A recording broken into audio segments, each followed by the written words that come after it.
নমস্কার। Sparking Synapse clinical কথার পক্ষ থেকে আমি ডক্টর শশাঙ্ক নস্কর আপনাদের সামনে একটা নতুন টপিক নিয়ে আলোচনা করব। তো টপিকটি শুরু করার আগে সবার কাছে বিশেষ করে অনুরোধ করছি, আমাদের চ্যানেলে যদি নতুন হয়ে থাকেন তাহলে চ্যানেলটি সাবস্ক্রাইব করুন এবং আমাদের চ্যানেলের ডেসক্রিপশনে একটা টেলিগ্রাম চ্যানেলের লিংক আছে। সেখান থেকে আমাদের যে ভিডিওগুলো আপলোড করা হয়, প্রত্যেকটি ভিডিওর একটা করে পিডিএফ দেওয়া থাকে। সেই পিডিএফ গুলো দেখে কিন্তু ভিডিওগুলো দেখতে সুবিধা হবে, পিডিএফ গুলো পড়তে সুবিধা হবে। তো আজকের টপিকটি এটা খুব ইম্পর্টেন্ট। আমি সচরাচর যদি ওপিডিতে যখন আমরা দেখি যে প্রচুর পেশেন্ট আসে, কিরকম পেশেন্ট না, পেশেন্ট গুলো হচ্ছে যে এসে কমপ্লেন করছে যে যে সবসময় একটা ক্লান্তি ভাব, ঘুম হচ্ছে, পর্যাপ্ত পরিমাণে ঘুম হচ্ছে, তাও মনে হচ্ছে তার আরো ঘুমাতে ইচ্ছা করছে। শরীরে একটা সবসময় ব্যথা রয়েছে, বিশেষ করে কোমর, পিঠে, পায়ের গোড়ালি, পায়ে জ্বালা জ্বালা করছে। ঠিক আছে, সারা মনে হচ্ছে মন খারাপ হচ্ছে বা এরকম কিছু ভাবনা চিন্তা হচ্ছে। ঠিক আছে, তারপর বারবার একটা সর্দি কাশি, কিছু একটা অসুস্থ হয়ে পড়ছে। তো এইসব কারণ দেখার পরে দেখছি যে এরকম যদি কারোর হয়ে থাকে, তাহলে আমরা সচরাচর ভাবি যে কত কিছু না হয়ে গেছে, কিন্তু যদি ভিডিওটি শেষ পর্যন্ত দেখেন তাহলে দেখবেন যে কত একটা সিম্পল জিনিস যেটা আমরা খুব আন্ডাররেটেড করি, মানে আমরা অবহেলায় ফেলে রাখি। সেই জন্য করে কিন্তু এতগুলো আমাদের আহ কারণগুলো এসে দাঁড়াচ্ছে যে একটা অসুস্থতা ভাব, একটা দুর্বল, একটা লেথার্জি, কেমন একটা মানে ঘুমাচ্ছে ঘুমাচ্ছে এরকম একটা পরিবেশ তৈরি হয়ে যাচ্ছে। ঠিক আছে, তো আমাদের এই ভিডিওটি আজকে আমি বেসিক্যালি আলোচনা করব ভিটামিন ডি এবং ক্যালসিয়াম। ঠিক আছে, ভিটামিন ডি এবং ক্যালসিয়ামের অভাবে কি কি সাইন সিমটমস নিয়ে পেশেন্ট আসতে পারে, বা আমরা জেনারেল পপুলেশন, যে পাবলিক আমরা যারা আছি, তারা যদি তারা ভিডিওটা দেখছেন, তারাও নিজেদের মধ্যে একটু মানে ভেবে দেখুন যে, বা খেয়াল করুন যে এই মানে প্রতিদিন মানে দৈনন্দিন জীবনে আমরা যে কাজকর্মগুলো করছি, কাজকর্ম করার পরে এসে দেখা যাচ্ছে যে পেশেন্ট মানে আপনারা নিজেরাই ফিল করছেন যে আজকে মনে হচ্ছে প্রচন্ড স্ট্রেস গেছে, প্রচন্ড চাপ গেছে, তার জন্য আমার শরীরটা খুব দুর্বল, আমার ঘুম ঘুম পাচ্ছে। আমি পর্যাপ্ত পরিমাণে হয়তো দেখা যাচ্ছে 6 থেকে 8 ঘন্টা ঘুমাচ্ছি, তাও মনে হচ্ছে আরো ঘুমাতে ইচ্ছা করছে, আমার কোমরে ব্যথা, পায়ে ব্যথা, গোড়ালিতে ব্যথা। ঠিক আছে, তাদের ক্ষেত্রে ওই ভিডিওটি কিন্তু খুব গুরুত্বপূর্ণ। তার কারণ হচ্ছে ভিটামিন ডি এবং ক্যালসিয়াম লেভেলটা আমরা সচরাচর খাবারের ক্ষেত্রে মানে খাবার থেকে যে পর্যাপ্ত পরিমাণে যদি সাপ্লাই না পাই, বা ভিটামিন ডিটা বিশেষ করে আমাদের যে রৌদ্র মানে আমাদের সূর্যের যে রোদ থেকে ডাইরেক্ট যদি আমরা তৈরি করতে না পারি, তখন কিন্তু এই জিনিসগুলো কিন্তু দেখা দেয়। অ্যাকচুয়ালি কি কেন হয় বলুন তো? ব্যাপারটা হচ্ছে আমাদের না লাইফস্টাইলটা একটা মেকানিকের মতো হয়ে গেছে। মানে কি এরকম হয়ে গেছে, বিশেষ করে কর্পোরেটে যারা কাজ করে, তাদের কি হয়ে গেছে, তারা হচ্ছে সারাক্ষণ সেই রুমের মধ্যেই আছে, ডার্ক একটা স্পেসে রয়েছে। বাইরে বেরোলে এতটা রৌদ্র, সবাই ভাবছে ইউভি রেস গুলো মানে ঘুরে বেড়াচ্ছে।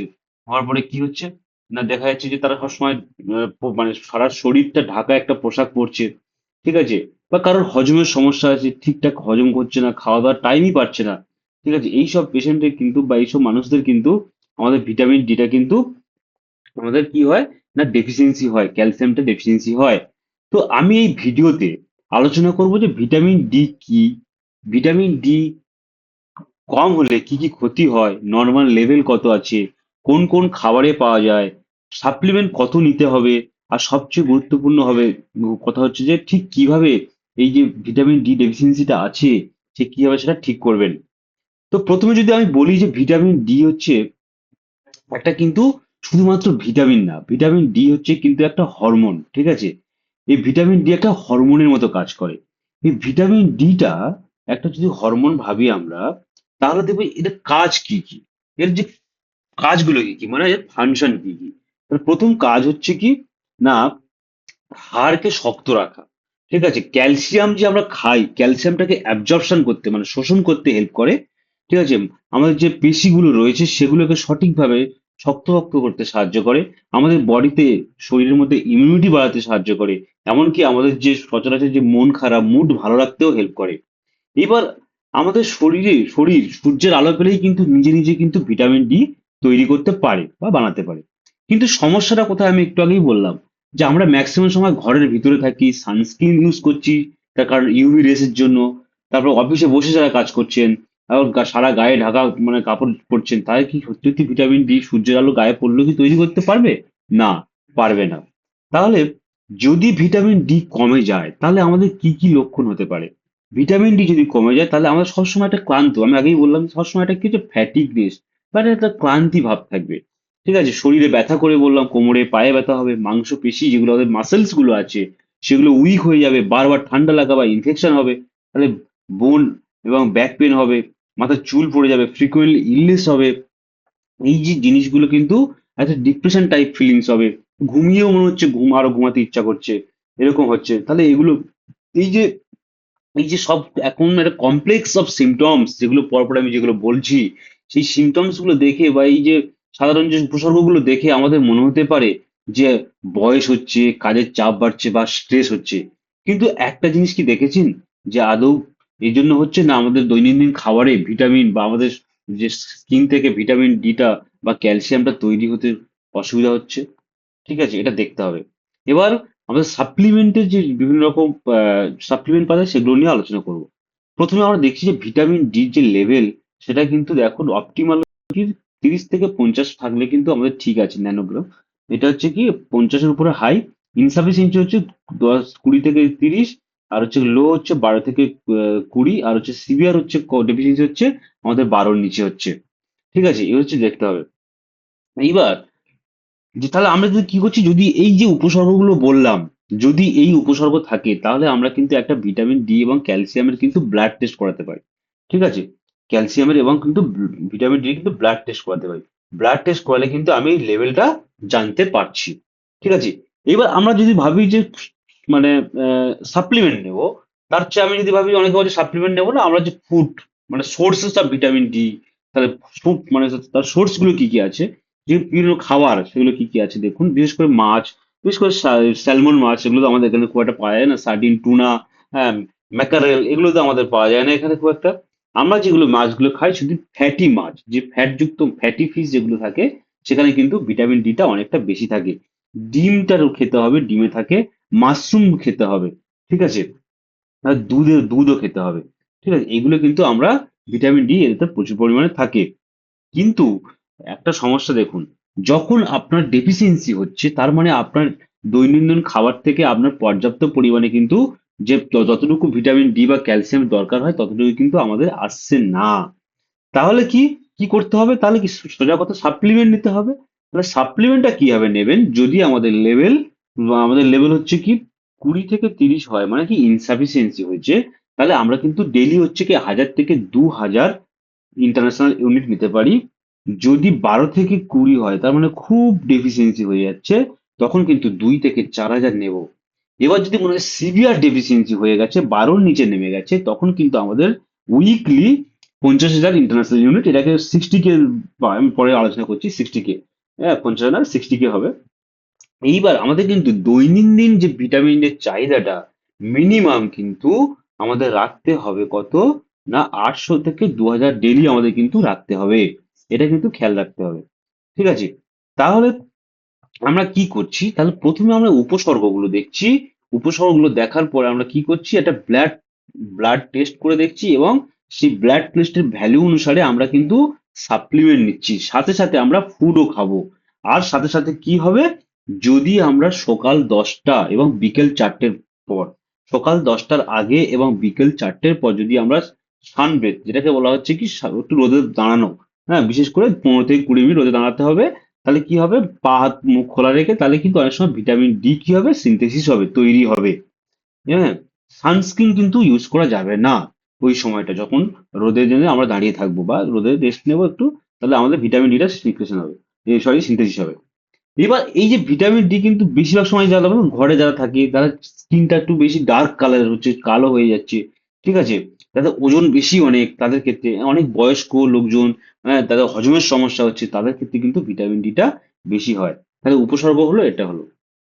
এবার আমরা কিন্তু দেখি যে প্রত্যেকদিন যে হসপিটালে দেখছি যে কি হচ্ছে, একটা পেশেন্ট এসে বলছে হাঁটতে কষ্ট হচ্ছে, বারবার পায়ে ব্যথা হয়ে যাচ্ছে, ফ্যাটিক দুর্বলতা হচ্ছে, একটা ডিপ্রেশন চলে যাচ্ছে, তাদের কিন্তু অবশ্যই এই ভিটামিন ডি কে কিন্তু চেক আপ করতে হবে। এই ভিটামিন ডি এর পাশাপাশি আমরা যদি দেখি, ভিটামিন ডি এবং ক্যালসিয়াম কিন্তু একে অপরের কি পরিপূরক হিসাবে অনেকটা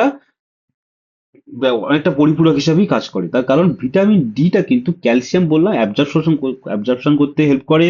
ঠিক আছে, এবার ক্যালসিয়াম কি করে, ক্যালসিয়াম হচ্ছে হাড়, আমাদের যে বোনস রয়েছে, বোনের ডেনসিটি বাড়াতে হেল্প করে।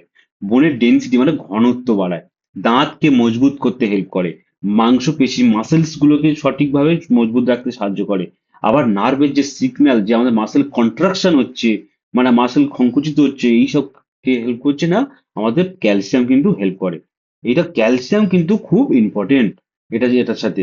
তাহলে এর সাথে সাথে কি হবে, ভিটামিন ডির সাথে সাথে ক্যালসিয়ামটাও দিতে হয়। বিশেষ করে কাদের, বয়স্ক লোক, বিশেষ করে পোস্ট মেনোপজাল, যাদের মেনস্ট্রুয়েশন বন্ধ হয়ে গেছে, তাদের কিন্তু অনেক সময় ডেফিসিয়েন্সি হয়। তারপর অনেক সময় কি হাড়টা কি হচ্ছে, পাতলা হয়ে যাচ্ছে, মানে অস্টিওপোরোসিস, অস্টিওপিনিয়া হয়, তাদের ক্ষেত্রে দিতে হতে পারে। আবার কি যারা স্টেরয়েডের ওভার ইউজ করছে, অনেক সময় কি হচ্ছে, স্টেরয়েড খেয়ে যাচ্ছে ব্যথার জন্য, দেখা যাচ্ছে আলটিমেটলি ভিটামিন ডি এবং ক্যালসিয়াম কমে যাচ্ছে। ঠিক আছে, তাহলে এইগুলো কিন্তু খুব ইম্পর্টেন্ট। তাহলে কি হলো, তাহলে ভিটামিন ডি এর সাথে সাথে ক্যালসিয়ামটাও কিন্তু তাকে দেখতে হবে।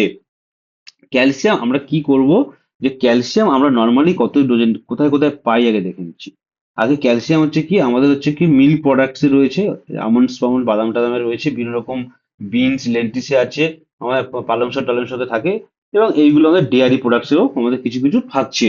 এইবার আমাদের দেখতে হবে যে ক্যালসিয়াম কতটা আমরা দিতে পারি। আমরা ক্যালসিয়াম নর্মালি 500 থেকে 600 মিলিগ্রাম কিন্তু আমরা ডেইলি মেনটেনেন্স নিই। ঠিক আছে, এটা কিন্তু জানতে হবে। এইবার দেখা যাচ্ছে যে বিভিন্ন রকম কখন খেতে হবে, মানে অনেক সময় ভুলভাল খালি পেটে খেয়ে নিচ্ছি। অ্যাকচুয়ালি এগুলো কিন্তু মোটামুটি খাবারের সাথে সাথে নিতে হবে, এবং ভিটামিন ডি একসাথে খেলেও চলবে। সবসময় কিন্তু ডোজটা ওভার ডোজ করা যাবে না কিন্তু, তাহলে কিন্তু সমস্যা হতে পারে। ঠিক আছে, এটাও কিন্তু তাই, টেক উইথ ফুড, খাবারের সাথে নিতে হবে। ঠিক আছে, আর অ্যাটলিস্ট 15 থেকে 20 মিনিট কিন্তু সানলাইটে থাকতে হবে, তাহলে কিন্তু ভিটামিন ডি ডেফিসিয়েন্সিটা অনেকটা কমে যাবে। আপাতত আমরা মোটামুটি এইগুলো দেখলাম যে আপরাইজ ডি3, এখানে ক্যালসিয়াম প্লাস ভিটামিন ডি3, এটা সরি, এটা শুধুমাত্র কোলে ক্যালসিফেরল আছে, মানে ভিটামিন ডি3 আছে, এটা ইউনিট হচ্ছে 60K, মানে 60,000। এখানে এইভাবে আসে, দেখো একটা ট্রান্সপারেন্ট একটা ক্যাপসুল আকারে আসছে, এটা একটা করে উইকলি খেতে হয়। যদি আমরা ভিটামিন ডি3 প্লাস ক্যালসিয়াম, যদি সেল ডি3 আছে, তাহলে এটা কিন্তু ওই ডেলি খেলে হবে। আর এটা আমরা দেখতে পাচ্ছি অনেকের সময় প্রচুর নার্ভের ব্যথা হচ্ছে, তখন আমরা কি করছি, রেজিনিক সিডি3। এগুলো কিন্তু কোনো প্রমোশনাল ভিডিও না, এটা আমরা নর্মালি ভালো ভালো কোম্পানি, আরো মিথাইল কোবালামিন, ভিটামিন বি আছে, আরো অনেক কিছু রয়েছে, তার সাথে সাথে ভিটামিন ডি3, ফলিক অ্যাসিড, হ্যাঁ, ক্যালসিয়াম, সবকিছুই এখানে কিন্তু রয়েছে। তাহলে আমরা যদি এখান থেকে কি শিখলাম, যে আমরা যদি কোনো পেশেন্ট মনে করে যে তার সারা শরীরে ব্যথা, পেন হচ্ছে, ব্যথা হচ্ছে, তার কোমরে ব্যথা করছে, তার পায়ে ব্যথা করছে, পা জ্বালা জ্বালা ভাব আছে একটা, ঠিক আছে, বা তার ঘুম হওয়ার পরেও তার দুর্বলতা মনে হচ্ছে, হ্যাঁ, সারাক্ষণ একটা কি ডিপ্রেসিভ মুডে আছে, তখন তাকে অবশ্যই ভাবতে হবে যে তার শুধু কাজের প্রেশার না, বা তার কোনো রকম অন্য কোনো সমস্যার আগে যেটা আমাদের সাধারণ সবচেয়ে বেশি হয়, সেটা হচ্ছে ভিটামিন ডি এবং ক্যালসিয়ামের ডেফিসিয়েন্সি, ক্যালসিয়াম আর ভিটামিন ডি কমে গেলে হয়। তো আশা করছি ভিডিওটি সবার খুব ভালো লেগেছে। যদি ভালো লেগে থাকে, লাইক কমেন্ট এবং শেয়ার করো। আর আমাদের চ্যানেলের ডেসক্রিপশনে কিন্তু টেলিগ্রাম চ্যানেল আছে, সেখানে এই ভিডিওর পিডিএফটা দিয়ে দিচ্ছি, ওখান থেকে দেখে নিও। সবাইকে ধন্যবাদ ভিডিওটি দেখার জন্য।